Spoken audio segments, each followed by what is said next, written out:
Hello, everyone. Thank you for tuning into today's webcast. My name is Zina Pagan, ARF's marketing manager, and I will be your moderator for today.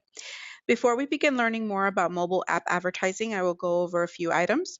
We are aiming to provide the best webcast experience. You can help us execute this by keeping yourself muted and your computer web camera turned off.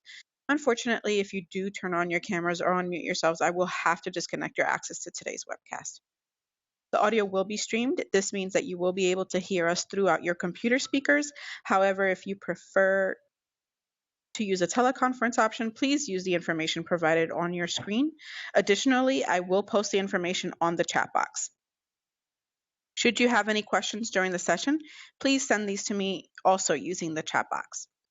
ARF does not own the rights to the presentation. However, the session will be recorded. The session will be available 2 weeks from today. We are extending the conversation on social media. If you would like to join us, please use hashtag ARF Webcast.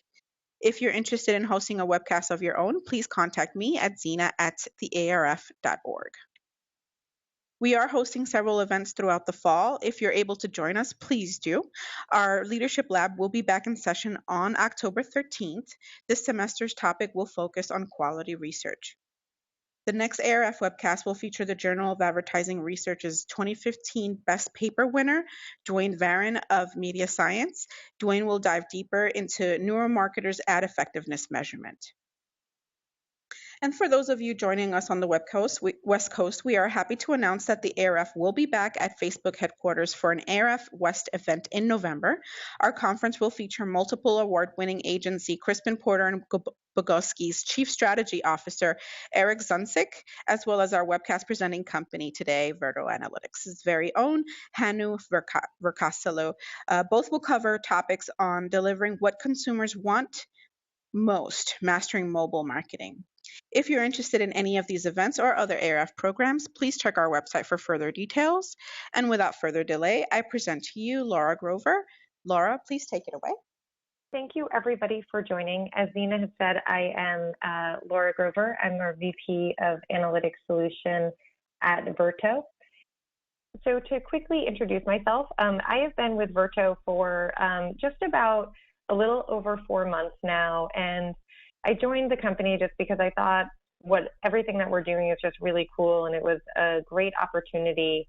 Prior to Verto, I managed client relationships at Symphony Advanced Media, which is similar in that it is mobile-based metering is the kind of foundation of data capture. And then prior to that, I was at Nielsen for over 10 years in a few different roles, primarily in the advertising effectiveness and social media analytics groups.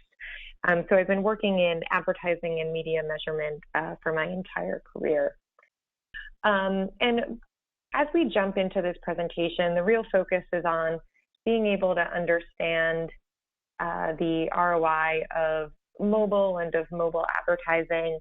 And the reason that we're really digging into this, and we've done a lot of work here as an organization, is because we get so many questions from our clients on what can I measure other than just cost per install? What is the metric that I should be focusing on to really understand the lifetime value of an individual? So that is what we're setting out to do in this research and what we'll share with you today. And we do get quite granular. We have quite a bit of data points to share with you. So to tell you a little bit about Verto, we are a true single source, cross-platform, syndicated measurement. We are, what we're doing is we work with a panel and we meter all devices that an individual has, which allows us to get really deep data on every screen, but then also to understand the relationship between screens and how people move from one to the next. And we can get into clickstream analytics as well as e-commerce trends. There's a lot of depth to the data that we are able to provide. And the other great thing about this technology is that it's all passive measurement. a panelist comes on board, it's incentive-based. They come on board, they download our meters, and then essentially they don't have to do anything else. It's a really easy panel to be a part of. If they do want to be more engaged with what we're doing, we also do run surveys, both for general knowledge of individuals as well as for client studies. And that always gives you that nice measurement of the combination of passive behavioral data along with stated opinions and attitudes and purchase behaviors. So there's a lot that we can do with this data in really understanding consumer behaviors with media. Another component of Verto is that we are a globally based company. We are operating in over 10 countries right now and have offices in quite a few of them. And as you can see here on the slide, we are working with a lot of big global brands, both on the advertiser brand side as well as the publisher side. So there's a lot of ways that we can take this syndicated data and find value in it for people who have very different needs from the data itself. To give a quick glimpse of the type of information that we can glean from our data, this is just a snapshot of how detailed this gets, and it's a day in the life of an individual starting, early in the morning, what they're doing, their alarm clock's going off, they're checking their phone, they're in their home, and then we see throughout the workday they're shifting gears out of home, presumably at work, what types of activities they're doing there, both what they're doing on the foreground of the screen, and then also are there applications like streaming music running in the background, and then seeing as they come home at the end of the day, perhaps they're on the phone then, they're doing other activities on their devices. So it really is a comprehensive view. Here we are focused on tablets, smartphones, and PCs. What's not included here, which is a capability of what we do, is to measure both TV and radio through audio content recognition, in which we create audio fingerprints of content, and then the same meter that resides on somebody's smartphone or tablet also is then listening for matches on these audio fingerprints. So it is a true solution for single source, all media measurement. The way that we're doing this is, I think of it as a three-pronged approach for how we're collecting data. Our core panel that we're working with is what we call our smart panel. And every single person in that has a meter on every meterable device that they own. So it is comprehensive data collection on an individual basis.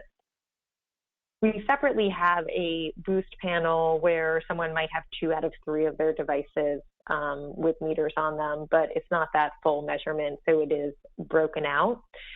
This is a bit larger, and it allows us to increase the overall size of the panel to over 30,000 so that we can get to that long tail of measurement.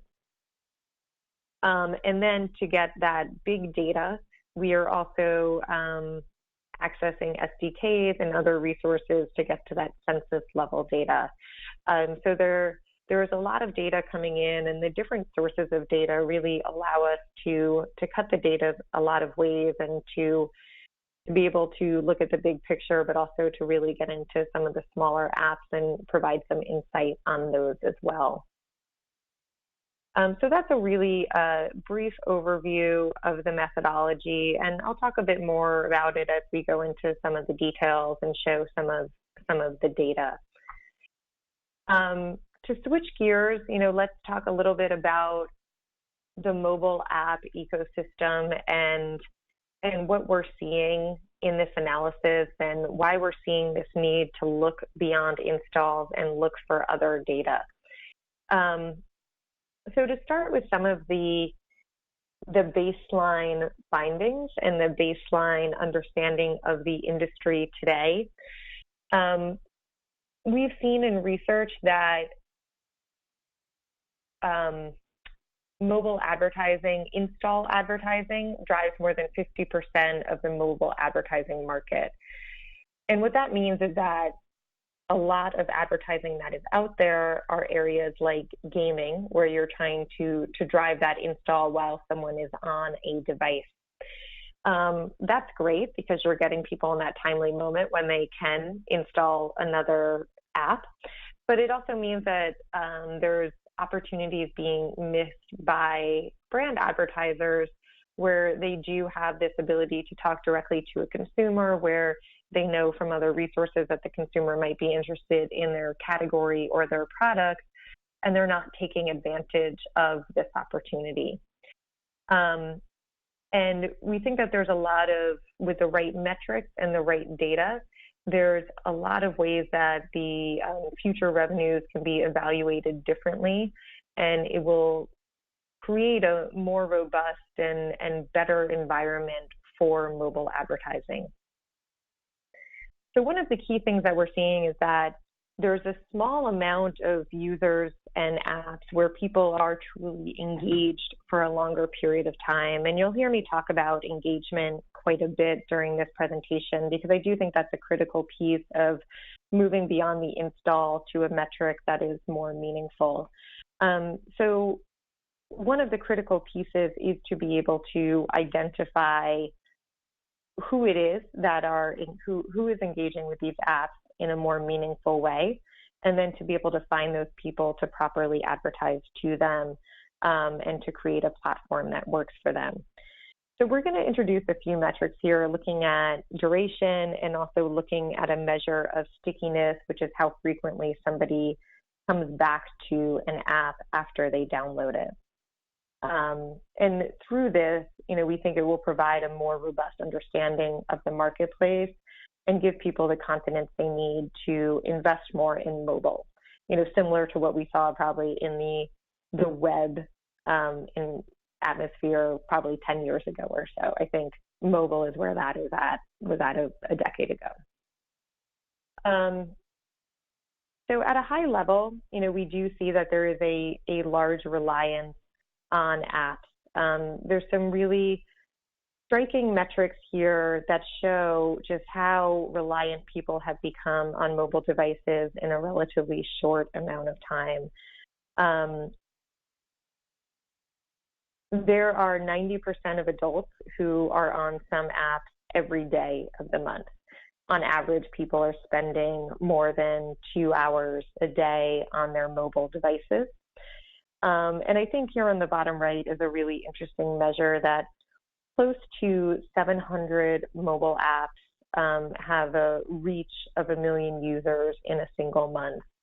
And, I came from a TV background, and there's many even primetime cable programs that would be delighted if they reached 1 million users.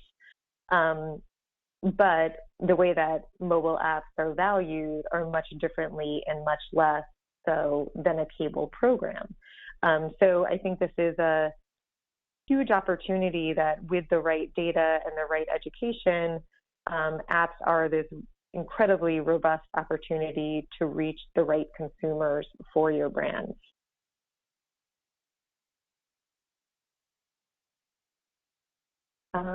Moving on, and a little bit more about how people are engaging with apps. So we just saw some of the overall numbers, and they're quite striking. It's very clear that people are on their mobile devices quite a bit.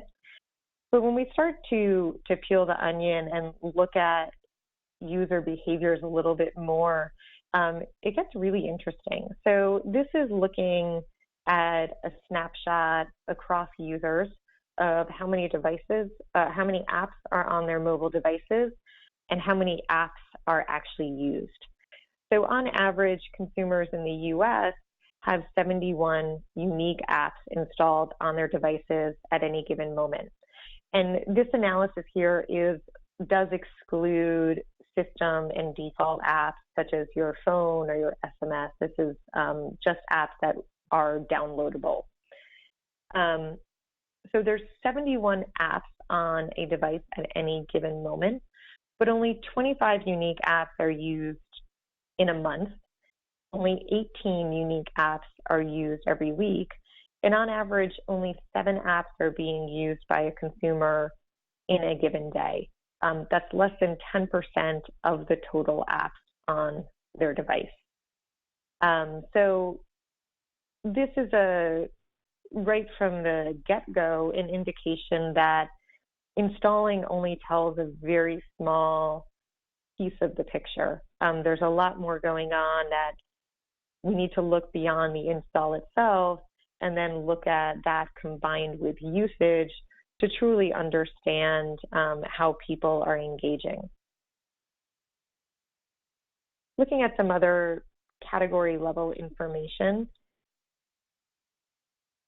So looking at reach, we do see, and this is a ranking based on category, social networking and utilities have incredible reach, close to 100%. And this is any access to an app in that category in a month. And then when you get into the productivity, there's a bit of a dip there, and then a steady decline as we go through some of the other categories. I want to call out the games and kids category here, because when you look at a ranking based on reach, it's closer to the bottom. It's in the bottom half of the categories. But if we switch this data around and then we look at the data instead on the amount of time spent on apps in this category, games and kids launches up to number 2 and falls only behind social networking. So again, a clear indication of the need to have more metrics and more understanding to really drill into the usage in different areas. A few more slides on background. The next is looking at when people are using apps, and we do see that it generally grows throughout the day up until about 8 p.m., and then it's on the decline as people are winding down for the day. We do see some distinct differences based on generations. So smartphones have the highest, millennials have the highest penetration of smartphone reach, and then that declines with age. Tablets, there's not really a clear pattern here. Different generations are equally reliant on tablets in terms of reach measurement of using them at least once in a month. When we look at usage, it is a little bit different, where we do see that the baby boomers are spending a bit more time on tablets than they are on smartphones, and they're also spending more time on tablets than they are with younger generations. Not as much of a difference there on the average session duration. All of this is really great background information for starting to understand how to reach and where to reach consumers. But we do want to drill in a bit more and really understand that process and that flow between when someone downloads an app to how they actually use it and how we can monetize apps. And we've spoken to a lot of our clients on this topic, and it's very clear to us that when they think about apps and how they can monetize them, there at times is some revenue with the download itself, but there's a lot more opportunity for revenue through advertising and through in-app purchases. So it definitely does matter how long an individual continues to engage with an app. At a very high level, this is the overall flow of starting with awareness, whether that's an ad impression or another call to action, and then moving through the cycle of downloading, trial, return user, 30-day retention, and then monetization. So this is focused here on gamers, where a lot of in-app monetization is focused right now. and less than 1 to 3% of returning gamers are making in-app purchases. So it's a small group that's really important to be able to identify because they really do have a greater lifetime value than other people that are using apps. This curve, we've done this for a lot of different categories, and it varies, but the general shape of the curve is the same, but there are different drop-offs in different areas. So because of this focus on in-app purchases and the importance of it, it's very clear to us and clear to our clients that we're working with that there is a need for a new metric to really define all of these different areas. And this is where we've been focused. So as I was saying before, the cost to acquire a user is about $2 to $4 per download, and that does take into account any revenue that you gain from that download. So that's at times for some apps there is revenue there, but there's obviously a cost to that acquisition as well. With some of the gaming companies that we're working with, we're learning that their targets for an app to be considered a success is somewhere between that $10 to $15 of revenue generated between advertising dollars or in-app purchases. So there's a lot to be made up there after the fact that is really the target of these publishers and what they're trying to learn how to be smarter about. So we're working on developing metrics that will help them do that.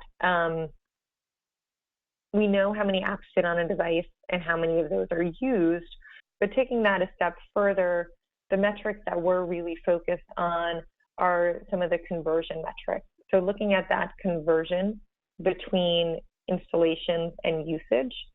And then the next step is then looking at that conversion between the initial usage and the long-term usage. And then based on that, ROI metrics based on the average value of the active mobile users versus the average cost per installation. And we're going to talk a bit more about each of those.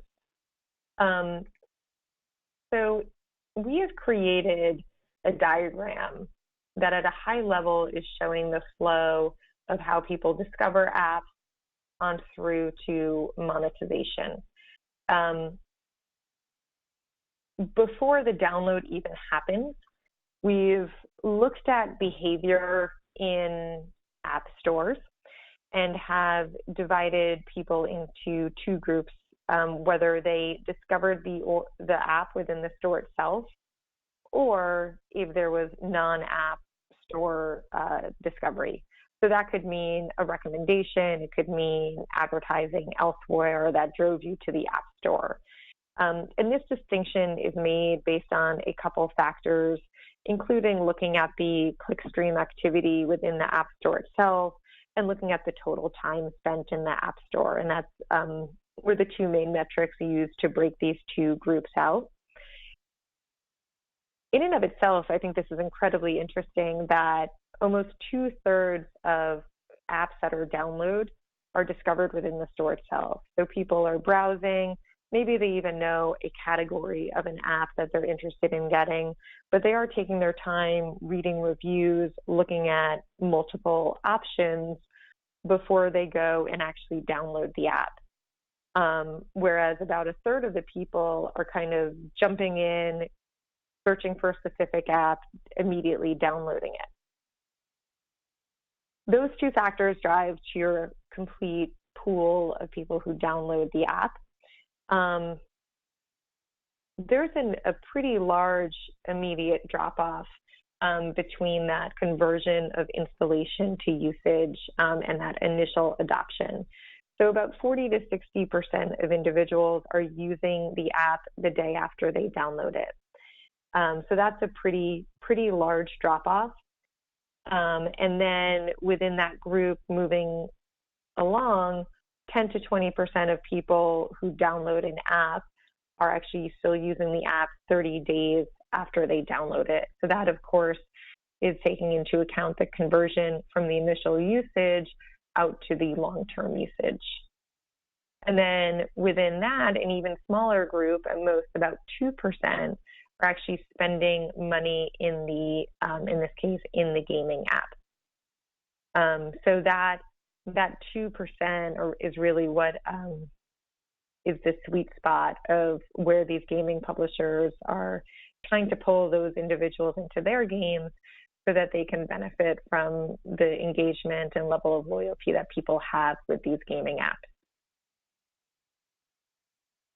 So what this means is that there's definitely an ideal target consumer, and they are identifiable. So how do we go about acquiring those individuals? And there's many factors in the framework that are going to drive this and that we can analyze to understand how to get to those people. A few of those, and I'll walk you through some of these data, are, what category are we working in? What is the intensity of the competition? What are the device models and the operating systems that the individuals are using? What's the geography of the consumers, the demographics of the consumers? How much social influence are there for the consumers? There's so many factors. And we'll walk you through some data on each of those. So the next slide is similar to the curve that we saw a few slides ago, looking at this overall 30-day retention. So here we see this metric of who is installing, who's using it in the next day, all the way out to 30 days. And roughly less than 5% of people who download an app are still using it 30 days later. And this is all categories, all apps. Breaking this out a little more, and if we look at this on a category level, it's not that different. We do see that, there's slightly higher overall numbers for social media, but for the most part, everything is in that 5% at most range. The next step we did in this to understand how people are gravitating to app usage is to look at this and just look at the top apps in each category. So for each category now, we're looking at roughly 5 to 12 apps in each category. And this is where we start to see some really interesting differences in the data. Here we see that social media does clearly have higher retention than other categories. This is, of course, driven by the likes of Facebook and Instagram, Twitter, etc. What the flip side of that is, it also means that there's a lot of social media sites with basically no retention, because we did see that those overall numbers were quite similar. But social is the clear winner in terms of retention. And then when we look at the other categories, there is some fluctuation there. We do see pretty high loyalty among gaming and videos, and then the other categories fall a bit lower. So there definitely are different expectations and different category factors influencing how people buy, how people engage in different categories. Next, looking at how games are found. So this is that same breakout that we looked at, looking at whether people were searching within the store and whether it was driven by a search function or by an outside referral. And this is really good information to know, because it really does upfront, for app publishers, help them, and for brands, help them understand how to advertise their apps. Should they be spending money on search engine optimization if you are a category where there's higher app store discovery like games, whereas if you're in the music category and there's less app store discovery, perhaps your money is better spent on other social platforms or other sites or other means of advertising. So it's interesting to see that there are some distinct trends here by category and how people are finding out about apps.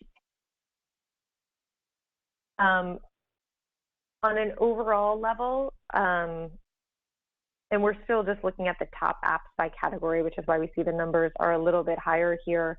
But we are seeing that overall in this category, in the shopping category, there isn't a huge difference in retention of the app based on whether it was discovered by referral or by search functionality.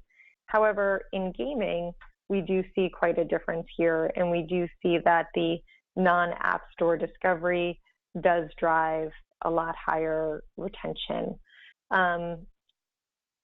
This data makes sense. I mean, there's so many network-based games where a referral or an advertisement from someone in your social media circle on Facebook might drive you to a game where you're going to engage with other people more.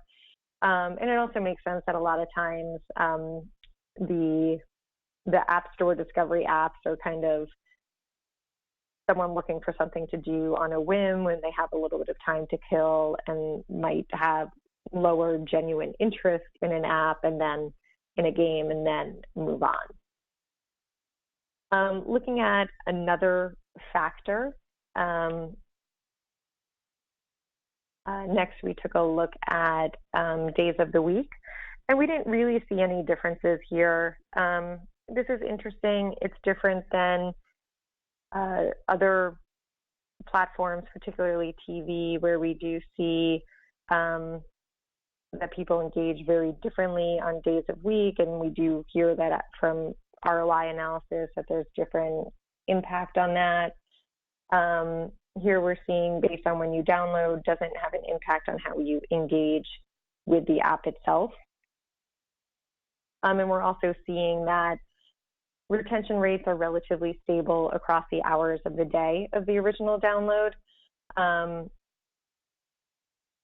This light blue line here, we do see an uptick, and that is that day after retention. So that is someone's downloading a game late at night and it spills into the next day. So that's what that uptick that's there. And next is an interesting part of the analysis where we actually dove into quantifying the value of loyal users in each of the categories. So the way that we did this, the metric that we're looking at here is we're looking at the cost per installs, and this is based on public general information and based on Android and iOS, where an Android install typically is a little bit higher cost than an iOS install. So looking at a total cost of install and then dividing that by the non-App Store downloads and the amount of total installs and then the 30-day retention rate. So it's essentially the cost per engaged loyal user. Travel and music really spike here as the higher categories, travel in particular. And to me, some of this it's pretty logical. Travel apps are usually situation-based, so I think because of the nature of them and because of the nature of how people travel and it's occasional, it's going to be harder to and more expensive to find those loyal users. That's at a category level. On an individual app level, we do see that Uber is the highest and by quite a bit. So we are taking into account here that whether someone, we believe it's search-based or non-search-based in the App Store, Uber happens to be a big advertiser and a lot of word of mouth around Uber, so people tend to be much more direct in looking for Uber in the App Store, so it's driving up that cost per download because we are assuming that there's outside factors driving that. And then, in that same category, we do see quite a bit of the travel apps, which makes sense because that's what we saw on the category level as well. There are some games here, but we do see when we look at the other side of this and look at the lower average cost per active loyal user. We do see a lot of the games here. Pokemon Go, as I'm sure is not surprising, does have quite the loyal base, and it is a bit lower cost to attract that loyal user. Some of the streaming services where people become highly dependent on those as their form of entertainment also have a lower cost per loyal user. So that's the data section of it. And one of the key takeaways that we really want to drive here is that there needs to be new metrics and new approaches for understanding mobile app advertising ROI. We've presented here our ideas of looking not only at the install, but looking beyond that to really put a higher lifetime value on those consumers who do engage more often and for longer time periods on apps. And that will allow advertisers to find people and allow publishers to understand who they should be targeting and who their customer base should be, and how to find those people where they can garner the greatest revenue from and loyalty from. So that is what we had to present today. I'm happy to open it up to any questions that anybody has. Hi, Laura, are you able to hear me? Yes, I am. Okay. So first question, how does knowing timing, an example, days of the week, time of the day, have an impact on the mobile app install ROI? So it goes to how, part of it is how publishers are valuing their platform. So there are some distinctions. Well, there's two ways to look at this. One is you want to attract an audience where you're reaching out and advertising to people that you do think will be with you the longest time and are loyal app users. So if you know over time for a specific category when these people tend to download and when they're the most active, you can certainly tailor your advertising to meet people who most likely would fall into the criteria of who your desirable user is.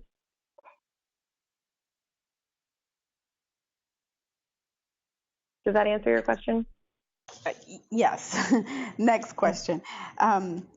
What are some common mistakes mobile app and game publishers make due to a lack of data?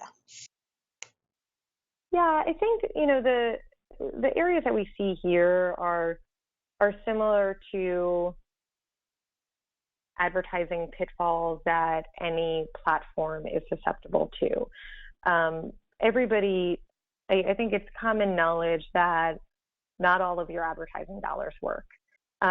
So in terms of attracting an audience and in terms of being a media platform for other advertisers, you want to understand where is there the least, wasted inventory so that you can properly monetize those really valuable spots.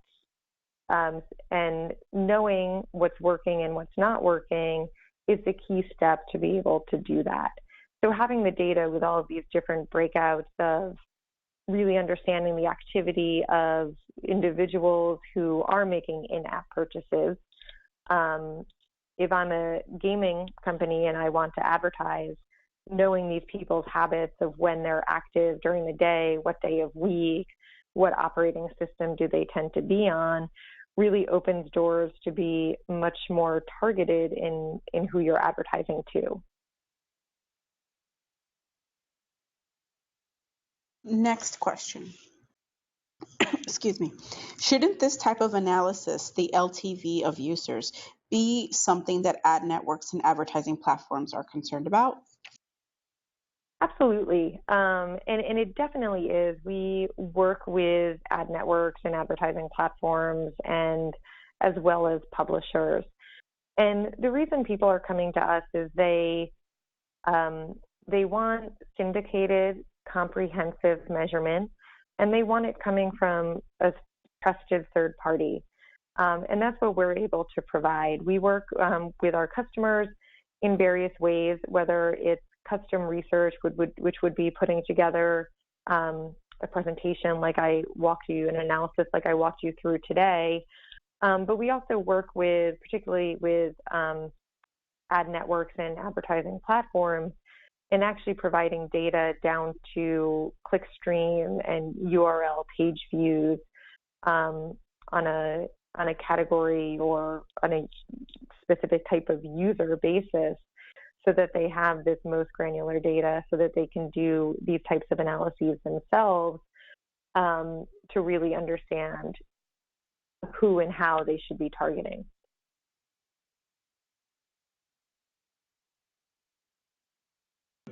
Next question, and it looks like it's divided into three, so I'll ask one and oh boy. I'll ask it and you can answer each one separately. How about monetization via display advertising?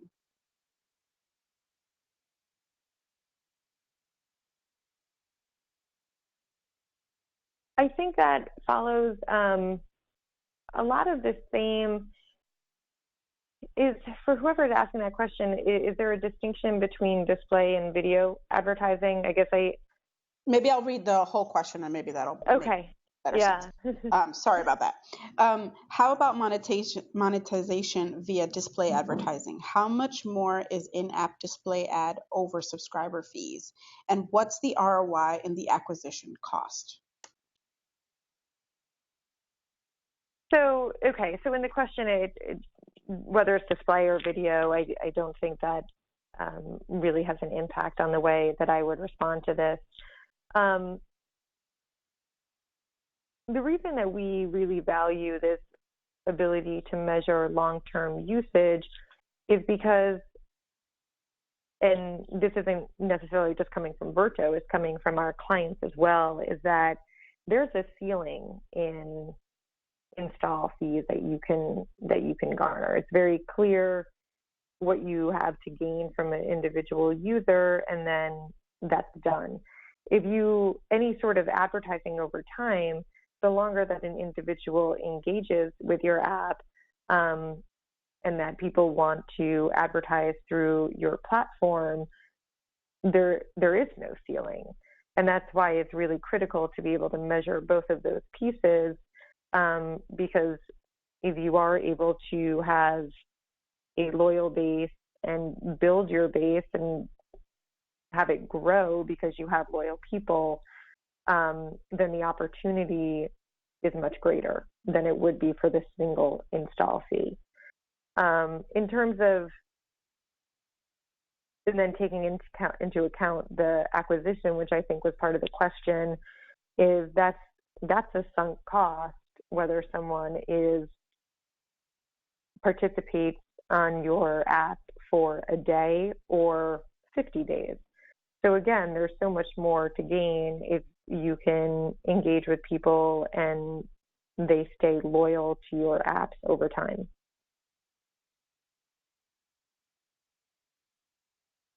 Okay, thank you, Laura. I think that's all we've got for questions today. Are there any last minute thoughts that you'd like to add before we conclude?